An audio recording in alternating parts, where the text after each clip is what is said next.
This is WWE superstar Drew McIntyre, and you're listening to the WWE Podcast. The champ is the one that everybody wants, me. It's going to WrestleMania. Claymore! Austin 316 says I just whipped your ass. This is my iron. You're going to acknowledge me.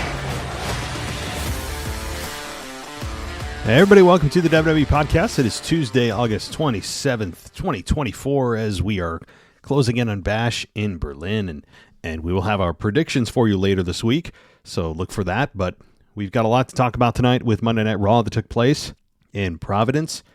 One that was kind of weird in some respects. Yes, some critiques are coming your way, you know this show, but also some praise. I think that having Chad Gable in the main event of Raw in a one-on-one match, when's the last time that happened? I mean, maybe during his run with Gunther when he was trying to take the IC title and had like 3 matches in succession to try to beat Gunther for the Intercontinental title prior to WrestleMania. But Chad Gable in the main event doesn't happen too often, and I love it. And yes, of course, credit to Uncle Howdy too, Bo Dallas, who continue to create some interesting but realistic, grounded, based characters that aren't out in the ether. Ones that are somewhat believable. They're all just disturbed. They've all been wronged in some way. They do have a mission statement of coming after those that believe they have families that are true and pure, and that he is there to make sure that, you know, he's taking care of those that are weak. You know, he's taking care or trying to dispose of those who are taking advantage of others.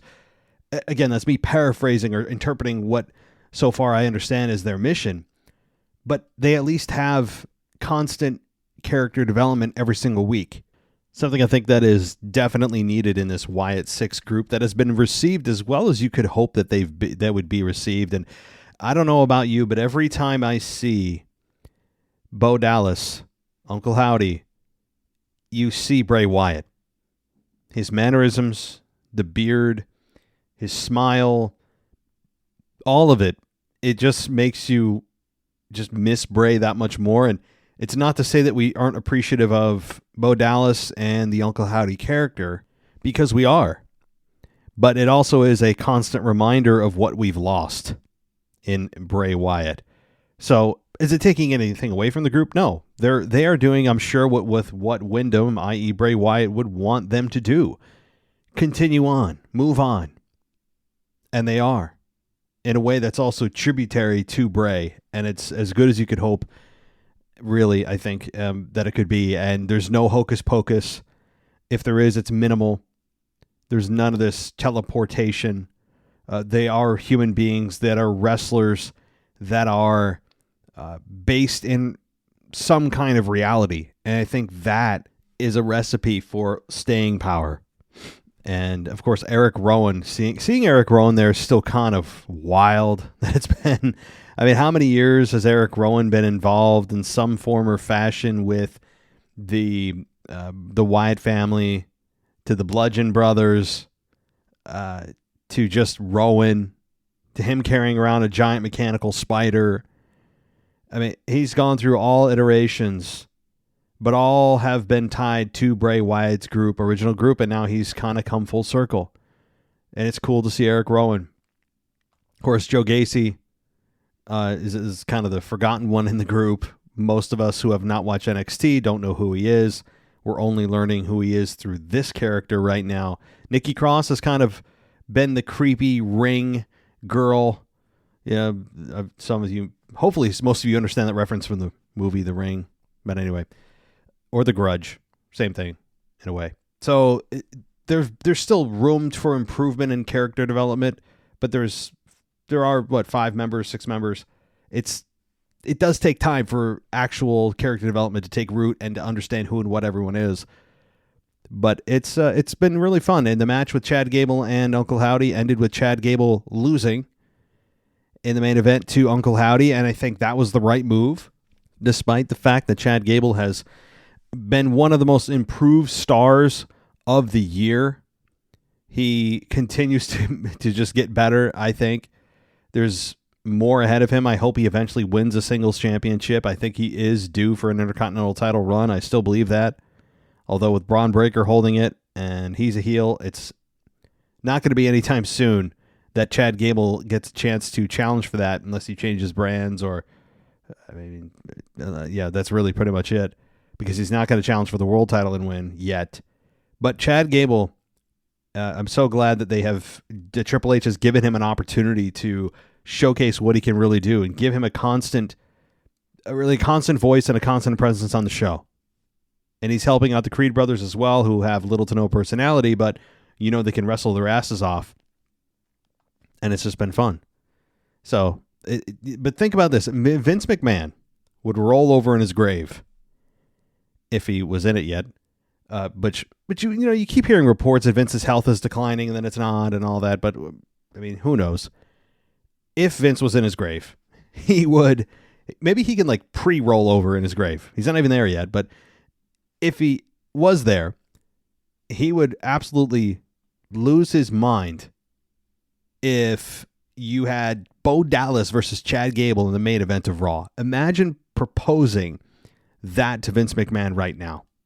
If Vince McMahon, you say, hey, Vince, you're back in charge of Raw, but by the way, we're going to do the Raw main event. It's going to be Bo Dallas.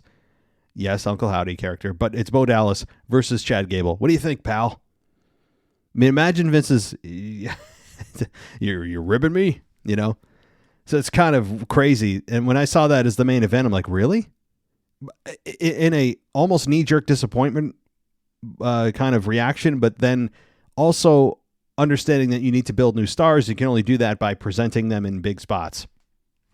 Anyway, so that was the main event of Raw, and I thought it was fine. The continual VHS tapes, I think, are effective. I would still tone down a little bit of the hyperbole or the need to decode some things and talk a little bit more in plain language. I don't need it being spoken to me like I'm in third grade, but also don't speak to me with a riddle wrapped in a Rubik's Cube. There's got to be a happy medium. It's not nearly as twisted and decodable or non-decodable that from what Bray Wyatt gave us, but it still does, I think, need to be simplified a bit from the language they use. But some of you may enjoy this kind of, what did he say? Let me dissect every word. I don't have time for that. Yeah, you may, and you may enjoy all the riddles. I just want to get straight to the point, but maybe that's my simple-mindedness. So anyway, moving on. Randy Orton also gave a promo. And you know what? Randy Orton gave a weird promo. And I don't understand this promo. Now, not to say I don't understand the purpose of him giving it. The purpose of him giving it clearly was to endear himself to the fans further, give them appreciation, and remind him that he's a world champion. That's kind of it. But Randy Orton endearing himself to the fans feels sacrilegious. When he's talking about it's been each and every one of us inside his head, that I just inherently reject when a wrestler, I don't care who they are, tries to pander to me that I get to cheer for myself, because that's really what you're cheering for when the wrestlers are crediting us for things in promos and then the crowd cheers. What you're really doing is giving yourself a round of applause. It feels icky. Now, they don't look at it that way. They look at it as giving them thanks. That's what retirement speeches are for. That's what Hall of Fame speeches are for. Or, if you're in Mark Henry's case, a salmon suit swerve, which is still one of the greatest swerves of all time. And this very much did feel like a Hall of Fame speech for Randy Orton. And he's never been one to give great promos. He's average to very good most of the time. But he's never been one to give long, lengthy promos. This was the longest promo I can remember from Randy Orton. And it was weird. I can only describe it as weird. It made sense from what he was saying of giving us a 15-time world champion. But then they suddenly bring up, conveniently, the world championship that they just brought back out of nowhere and he said it was reborn. Well, then if it's reborn, which Seth brought back a year and a half ago, then is it the same title that you won or is it not? I mean, maybe that's not the point. But I still don't understand when they brought it back why they didn't try to piggyback off the lineage of the previous belt. I don't care if they change the look of the belt. That's fine. Belts change all the time in appearance. But the lineage should remain. That's what gives the belt its value. Who holds it, for how long, and what those reigns mean are how belts accrue their value. That's the only way they accrue their value, actually. That, and having those who are in the company try to chase it. It's a simple supply demand. If there's less of something, it's worth more. So when Randy Orton's talking about becoming a 15-time champion, yeah, okay, that's true. But does WWE not sit there and go, man, I wish we had just kept it as pretending that this is the same belt, just repackaged,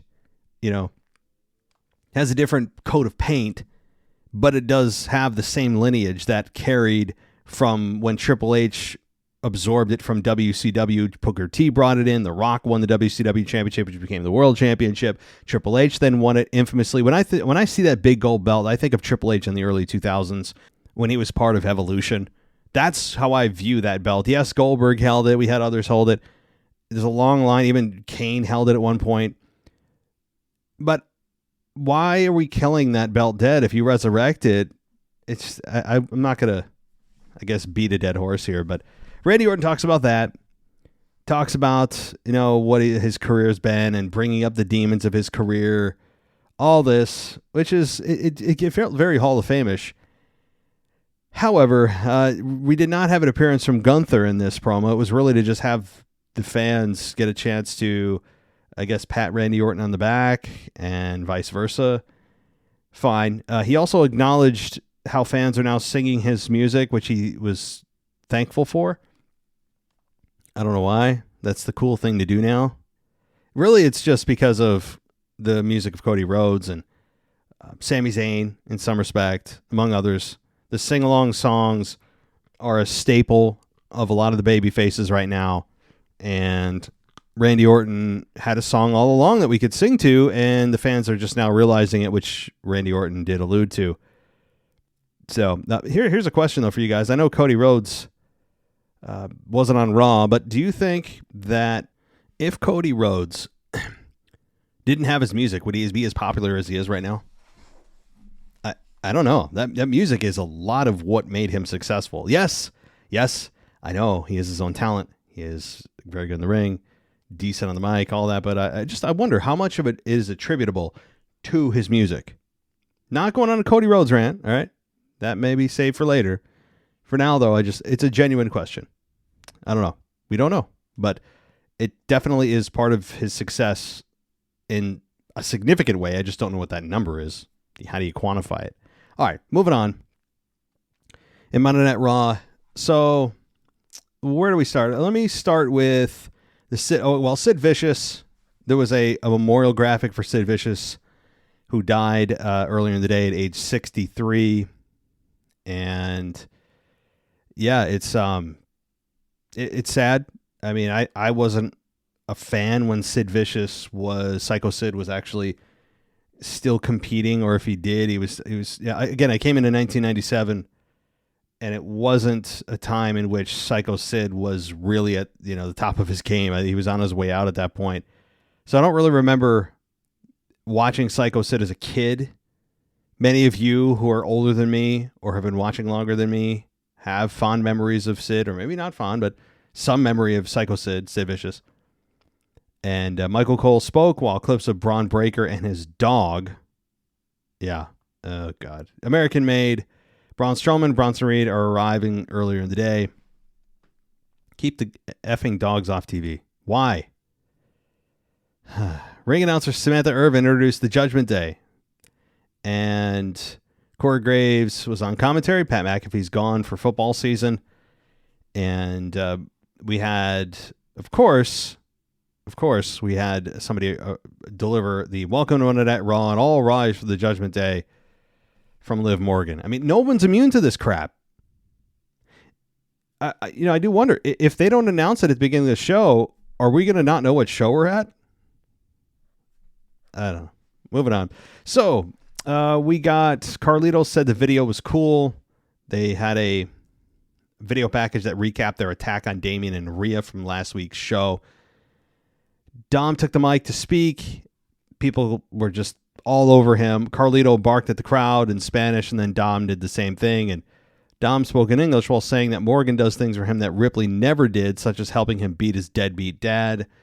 And Dom said he was entering the tournament for a shot at the Intercontinental title and had Morgan's full support. And that's when Rey Mysterio comes out with Dragon Lee, Joaquin Wilde, and Cruz del Toro. They came in the ring. Rey asked Dom if he's looked in the mirror lately and labeled him a lost soul. Rey said someone needs to put Dom in his place, and Dom said it wouldn't be Rey because he already beat him. Rey said Dom has always been a jackass, and now is an even bigger jackass that he's hanging out with Morgan. Boy, Rey is just bad at insults. Rey is just, he's such he's a family-friendly babyface, you know? I don't think I've ever seen Rey Mysterio, no matter how far he's pushed, do anything insanely violent. Maybe, I'm trying to think. No, do you remember the eye for an eye match with Seth Rollins during the pandemic? And Seth Rollins won that match. He apparently pulled the eye out of Rey Mysterio, and then he threw up. Remember that? Oh, the good old pandemic days. But we had Rey dare Dom to hit him and said he'd love to slap the stupid mustache off his face. And so McDonough then went for the cheap shot. Judgment Day members were quick to be cleared from the ring, and then we got the Judgment Day versus Rey, Dragon Lee, Joaquin Wilde, and Cruz del Toro. So basically the Judgment Day, the new iteration of it versus the LWO. Really fast-paced match, fun match, went about 13 minutes with the Judgment Day ending up beating LWO with Dom getting the pin on Rey. So another victory for Dom that I love when he gets victories because you know he's going to milk the hell out of it, especially when it's against his dad. So after the match, Morgan jumped on the back of Rhea Ripley, and this broke down because, of course, the LWO was getting beat down after the match. That brought Ripley to the ring, and Dom was on the top rope, but he got caught. He was in the middle of the ring. Ripley was on the other side, and Ripley got caught, as I said, and Priest and Ripley put McDonough and Carlito down with clotheslines after they tried to escape the ringside, and Priest and Ripley hit their finishes simultaneously on McDonough and Carlito. There's a lot happening here, no doubt. I mean, it's a good storyline, one that we understand. There's a main thread of Ripley looking just to get revenge on her ex and his current lover. We understand that. We understand the deadbeat dad with Rey and Dom.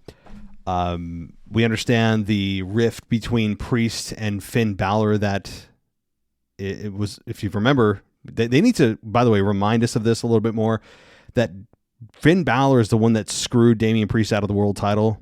That's a point that I think is being overlooked here because that's important. I mean, it's not all Ripley and Dom and Rhea. It's all fun, and that's been the main thread. But a very close second is Finn and Damian.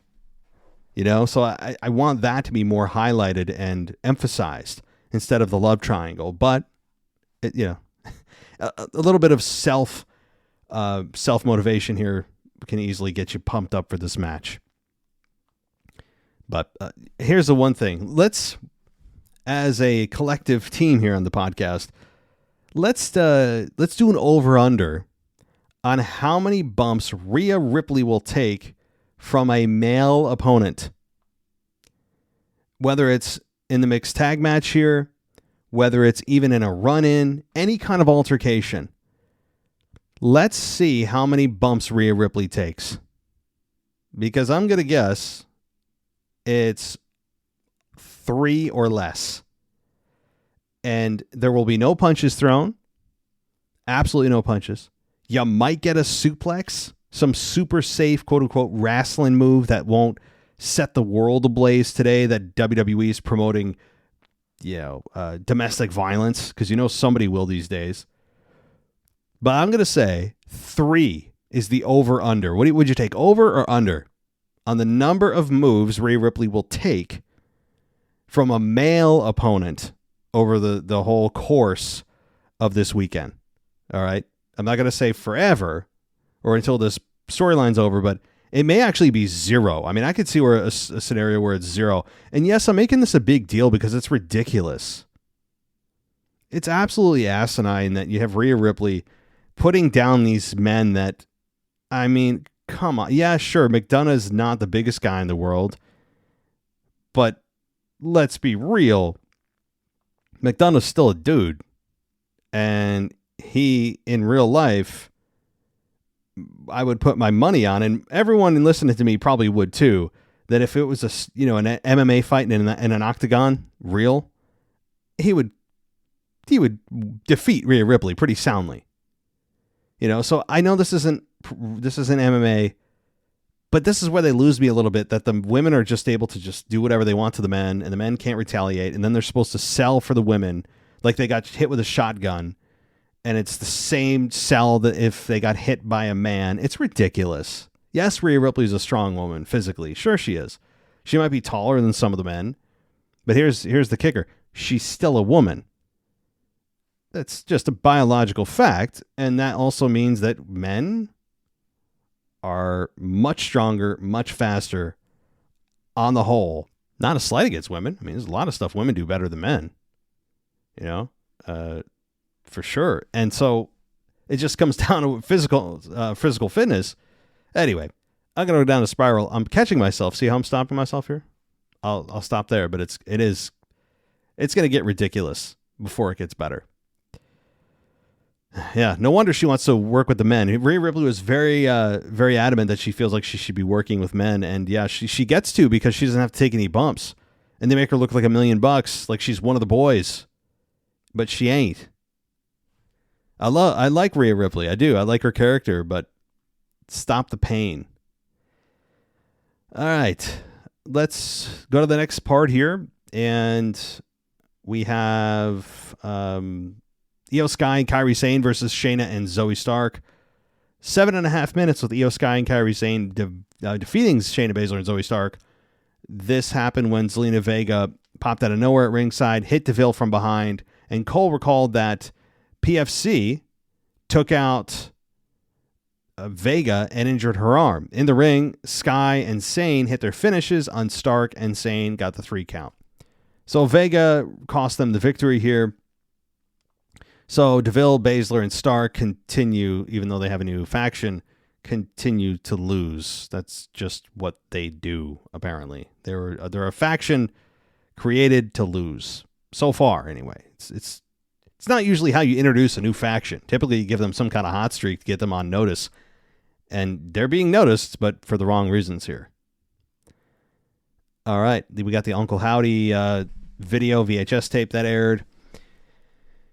And then Drew McIntyre comes out and said he's only competed in one strap match in WWE and he lost. And then he mocks CM Punk's opening line about being great to be alive on a Monday night and fill in the city. McIntyre mocked Punk for boasting about the role the company has been on when he had nothing to do with it and sat on his ass the last 8 years, which is, it's just true.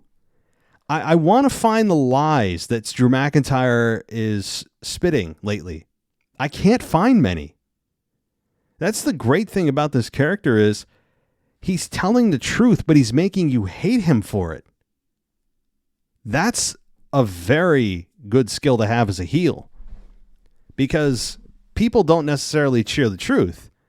They often will cheer the person that's speaking rather than what's coming out of their mouth. Even if it's a lie, they'll cheer the person and instead not worry too much about what's coming out of their mouth. And this is the case here with Drew McIntyre. I mean, he doesn't lie a lot. His character is, if anything, more based in truth about what's going on. And then a lot of them, it's how he says it. And then he, of course, runs down fans at times. But let's continue. He said that he took issue with the fans continuing to chant for Punk. He asked the fans if they know what an enabler is. And then he gave us the definition. And he said it's like handing an alcoholic a drink, and said the fans would have to live with the scars that he will leave on Punk's body. And McIntyre said the fans chose nostalgia over the warrior who's been there for them even in the darkest of times. And I still forgive you because, he said, quote, "You know not what you do." He spoke about the damage he would do to Punk during their strap match. And he said there would be a lot of hurt. I feel like he should have said pain. He kept saying there's going to be a lot of hurt. I don't know. Just a small little thing here, of course. That's what I do. I felt like he was trying to search for the word pain, and he couldn't quite find it. But very, very, very, very, very minute issue here. I just wanted to say, because I was thinking it the whole time, like, stop saying hurt. You mean pain. Yeah, it's essentially a synonym, but for the context in what you're saying, the word pain fits much more smoothly than hurt. That's really all I had to say about that. But it's true. McIntyre was here for us during the darkest of times. What am I referring to? Remember the pandemic? I think a lot of us were alive for that. We're old enough all to remember that. He was the face of the company during that time. He carried the company for a better part of 18 months as champion. And he did a hell of a job. Starting out at WrestleMania 36. The one that we never want to remember ever again. When he faced Brock Lesnar. Beat him in the side of an empty warehouse. And from there, he was the face of the company. Going on to face Seth Rollins and going on to face Randy Orton. Among many others. And did an excellent job. So it's actually true. And we all are choosing nostalgia. Because that's what Punk is right now. Is he's nostalgia. Not that that's all he is, but excuse me, he is certainly that is a big part of it. We're a generation, as a side note, millennials specifically, my group, we are sick. We have an illness. And that illness is the need for nostalgia. The need to see and feel what we felt in childhood. And I don't know if it's really something that's a detriment to our lives, but if it can be very easily, because if you don't live in reality and you continue to live in the past, then yeah, you are going to hurt the present. And absolutely. But I think that we are the first generation to really, really, really get overwhelmed with nostalgia. And maybe that's also because we're the first generation to really have a lot of our lives recorded, and you can actually go back and see a lot of the things that as children we weren't able to see in the previous generation. YouTube, everything's memorialized and digitalized, whereas those in the Generation X before us didn't have that opportunity. So perhaps that's what it is, because we do have a lot of our childhoods digitalized, and not to the level of Gen Zers today. I mean, my God, everything's on iPhones and HD. How many times as kids did we have that opportunity? Zero. All the tapes that we get to watch as kids are on VHS. They're grainy, those crappy big handheld camcorders that maybe our parents had. You get to see those old videos of yourself. But today, you talk about sick for nostalgia. I think it's going to get worse. I think that this generation right now, that when they grow up and they get into their 30s and 40s and 50s, like the millennials are now, that they are going to even be more sick with nostalgia. Now, again, it sounds like it's not a problem, but it could be, it could be when everything's memorialized, everything is captured, everything's in high def, 4K. It also, it can be, I think, painful to watch the past too. A lot of times the past will live in your head, and that's sometimes the best place for it to live. And you don't have actual, events on camera that maybe you don't want to relive or see. And, today everything is, my God, if it's not on your phone, if you post it online, it's there. you can delete it, but it never really goes away. So certainly good and bad to it. There's a lot more you'll remember in this generation because there's a lot more you're capturing with basically our, the phones in our pockets, which are just high def cameras that we capture or carry with us everywhere. But it also presents a danger of like mental health issues that we're already all experiencing, right? All right. I'll get off my TED Talk. Let's go. So we got Punk. We had McIntyre complain how Punk is always attacking him from behind. And that's when Punk did that very thing. He appeared, hit McIntyre from behind. The babyface hitting McIntyre from behind. Doesn't make a lot of sense, but I guess that's the way we're going. Fans didn't care. They fought to ringside. They were whipping each other with a leather strap. McIntyre picked up the strap. He got backdropped onto the broadcast table, and then Punk got a few good shots in on McIntyre. And then security ended up getting whipped around by Punk. Security did not have a good night, by the way. There's more to that later. I mean, the security is just like, they are just local wrestling talent in security shirts, but it's just that they had a pretty rough night overall. We had Punk and 3 security guards. As I said, he tossed them out of the ring. Punk was pretty intense. He had it's interesting when you have Punk there and he doesn't actually talk. He's actually doing something physical. It's unusual because that's not Punk's thing. But he continues to attack McIntyre from behind. So it's just an interesting little factoid that babyfaces typically don't do that. If babyfaces are typically the ones to straight up mano-a-mano go after their opponent. And so, all right, let's continue. And we have, let's see, Braun Strowman. Oh, no, I'm sorry. We'll get there. Jey Uso, Kofi, Karrion Kross in a triple threat for the Intercontinental title. Well, shot at the Intercontinental title. This match went 8 minutes and 45 seconds with Jey Uso winning and beating Kofi and Kross.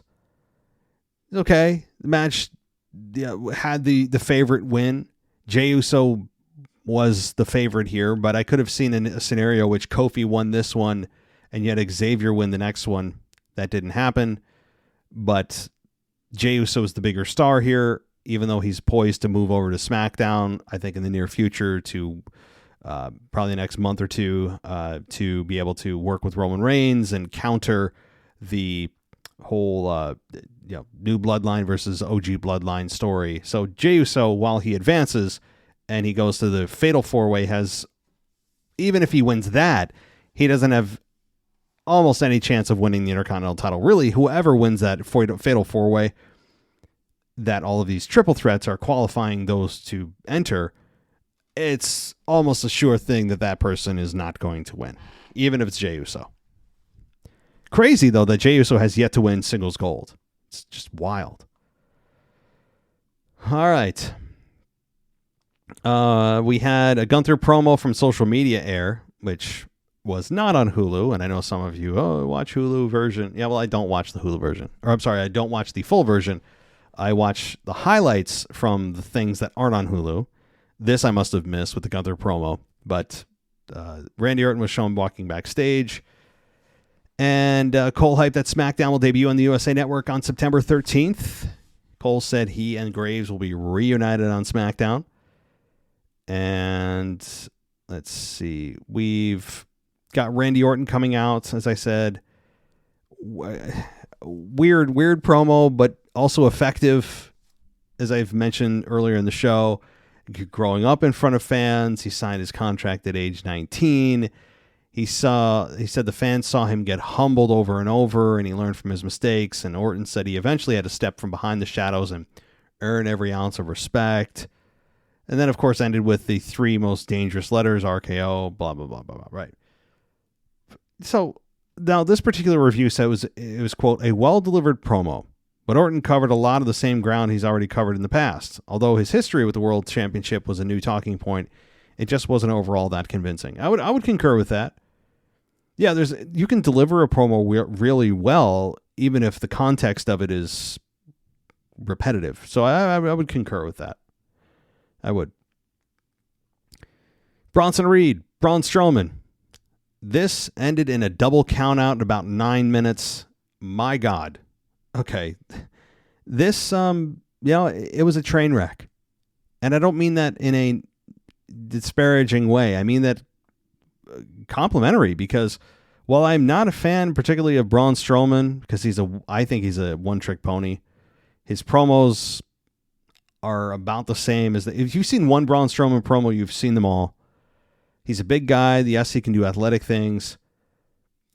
And today's product, even when you have big men that are a combined weight of over 700 pounds in the ring, they're still trying to do the things that guys who are half their weight do, because that's apparently the product today, and they have to try to show us they can still do those things. When in fact, I would actually prefer that big men wrestle like big men. I mean, call me crazy.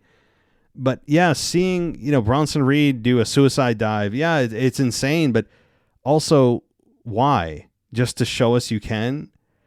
I mean, so I just said this was a complimentary match, and it was. I'll get to the good part, which is a lot of it. My point is just generally about the big men who feel like they need to do the things that men half their size do. And sure, it's because, you don't see big men do it like this. Yeah, but there's a reason for that. Because they don't need to. They shouldn't be. It's nice to have a different flavor in my mouth of matches where everything is not just suicide dives and, moonsaults. And those are all fun to watch. But the product today has become so much more reliant on athleticism and less on being a wrestler.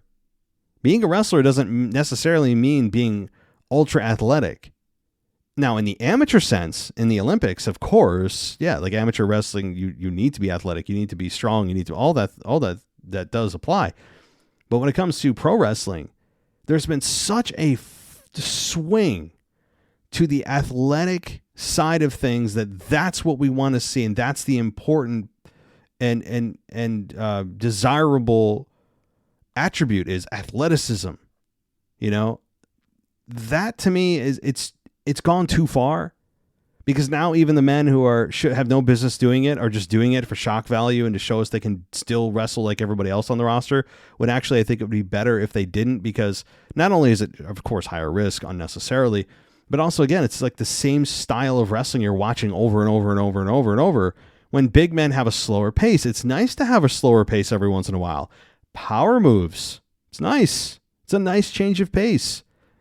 But not when, they want to wrestle like, Ricochet did. And, hey. But speaking of Ricochet, quickly, before we move on to hour 3 here with this, I think it was a fun brawl in the parking lot. We haven't seen a parking lot brawl in a while. Ricochet, let me just say, and I had a little personal beef with him on Twitter several months back. He is a child on Twitter. Somebody needs to take his phone away and put him in timeout. You don't know what I'm talking about. Just go look at his feed. Yes, he's not with WWE anymore. He's with All Elite. Fine. And I'm glad for him. Sure. For his career, he is getting work. And he's getting a paycheck. And he's a crazy athlete. Yes. But he's attacking fans who are critical of him. And he's attacking them in a way that's attacking how many followers they have. Oh, yeah, you got 300 followers. You only got 12 followers. Whatever. Now, that is, if you're a public figure and you are now attacking people based on the number of followers they have, that's all you've got? How old is Ricochet? Hey, I have done the same thing with people that have attacked me, because it's low hanging fruit. It's easy to hit somebody on that. But I'm also not in the public eye. I'm not on national television every week. I don't have a company to beholden to. I'm not somebody that, if I do that, I have someone come out and say, oh, you shouldn't do that. That's insulting to fans. No one's going to say that to me. If they did, I'd laugh at them and then triple down on it. But when you are beholden to representing a company and you're attacking the fans that are the ones putting money in your pocket and coming after them as if their worth is based on how many followers they have, grow up. Ricochet needs to stay off social media. Does he know how it works? Is is he new? Did his parents just get him internet access? He's a child on social media. He just is. So you know what I did, of course, because I can't sit back. What I did is I had a burner account that I'll keep anonymous, and I have like no followers on there. It's just a burner account that I can, hit people with whenever I need to without hitting my own account. We all have burner accounts, let's be honest. If you want to make one, I highly recommend it. But I hit him with the fact that this is just true. I said, this is coming from a guy who had his girlfriend be more successful in WWE than you were, and she didn't even have to take a bump. Something to that effect. I said it in a more eloquent way. I'm just paraphrasing that. Look who's talking. Your girlfriend didn't take a single bump, and she was more over than you were in WWE. So, yeah. But anyway, I don't understand it. He just is frozen at 14 years old. I guess that's rich coming from someone that just did the very thing that, I'm accusing him of. But he's a guy that's held to a higher standard because he's the one in the public eye representing a company, a multi-million-dollar company. Not me. That's not the position I'm in. That's the position he's in. So, anyway, and by the way, if you're in that position and you get criticism from fans, your ability to absorb criticism is critical to your success. Because if you get to the public eye and you think everyone's going to be complimentary all the time, this even goes for people at my level, the little peons down to doing podcasting. If you think everybody's just going to be all nice all the time and complimentary, then you are in the wrong business. And when you get something negative and you have to respond back to it, and then you just get all bent out of shape over it, then you should probably go into a different business. Was he not aware that the fact that not everyone loves everything he does all the time? What a just a baby. Alrighty. So anyway, Braun Stroman and Bronson Reed killed it here. And I literally mean they almost killed each other, especially Bronson Reed. Did you guys see the bump he took off the car onto the concrete? I saw that and I go, oh my God. That's concrete. That's not a ring. That's not a worked surface. That is straight up sidewalk or pavement, whatever he landed on. Oh my God. I just looked at Braun Strowman. I'm like, the dude has to have a dislocated shoulder or at least a contusion. I mean, something. They beat the hell out of each other, and I loved it. And I love the tsunami off the little, I don't know what it was. The little, I don't know. He jumped off of a concrete surface on top of the car onto Braun Strowman. Bronson Reed walked away from it. Braun Strowman didn't. The car kind of sparked and exploded a little, which was kind of a nice effect, but it was great. And, of course, Adam Pearce is out of his mind, as he always is. Oh, we need medical, which took the medical team like forever to come out there. There's an ambulance like right next to where they did this spot.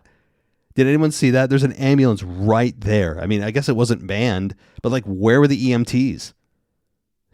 Just like, why did it take them so long to respond?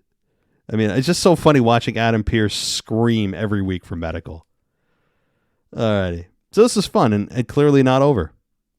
All right, Miz, Xavier Woods, and Pete Dunne in a triple threat. This ended with Pete Dunne defeating Miz and Xavier in 11 minutes. So he went. Pete Dunne advances. Not that it's going anywhere, but he advanced. And it was a fine match. And it looked like, by the way, Xavier and Kofi Kingston backstage mended the fences. They did mention, too, though, that we're almost coming up on 10 years. As someone said in the mailbag, 10 years here is coming up soon. I think there's a big turn by Xavier Woods coming. On the 10-year anniversary. That'd be very apropos. Okay, we had, what else here? Damian Priest and Rhea Ripley featured in a video promo and saying, yeah, you're damn right, we're the bad guys. And Ripley said, it never felt so good to be bad. And Priest and Ripley, they work very well together, by the way. I think their chemistry is on point, or on fleek, as the kids would say. They work well together. I don't know how long this alliance is going to last. Probably in the next month or so, two tops, before they go their separate ways. Once Ripley gets her hands on Dom, hits Riptide on Dom, maybe that'll be the conclusion, because that's what we want. And we want also the finish hit on, and a conclusive finish hit on Finn Balor by Damian Priest. You know, that's really the payoff here, is that. And we'll probably get that in the next month or so. But again, Bad Blood's coming, and Bad Blood would be a very perfect, especially the name of the event, it would be a perfect finish to this rivalry. Bad Blood. There was bad blood between them, and that's exactly what this is. And I think the Bad Blood event is going to conclude a lot of different rivalries that are stirring, and we'll reset things when the November event comes along with Survivor Series. All right. Or is Crown Jewel in October? Oh, good Lord. Yeah. Uncle Howdy versus Chad Gable is already mentioned at the beginning of the show as well. So, yeah, overall, a good Raw, kind of a weird Raw, but one that was effective, one that had a main event that I don't think anybody was, just a couple months ago would have main evented Raw. But here we are, and I enjoyed it, and I hope you guys enjoyed this show. We are here again tomorrow tomorrow I'll be doing my other podcast, which is called The War on Truth. So take a listen to that. I have some people that have wrote into the show that I want to, I'll keep them anonymous, but they wrote into the show, and I'll be responding to some of those comments.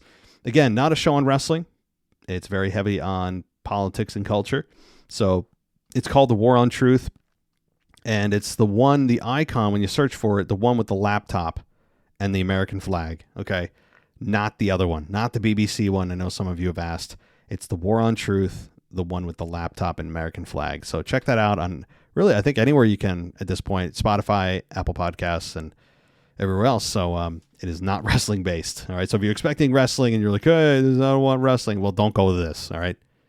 So stick on the WWE podcast, though, as we have wall-to-wall coverage for the Bash in Berlin. We'll do predictions later this week. I'll have a new episode of The War on Truth tomorrow. All right. So for those of you on the War on Truth side of things and non-wrestling stuff, a new episode will drop tomorrow.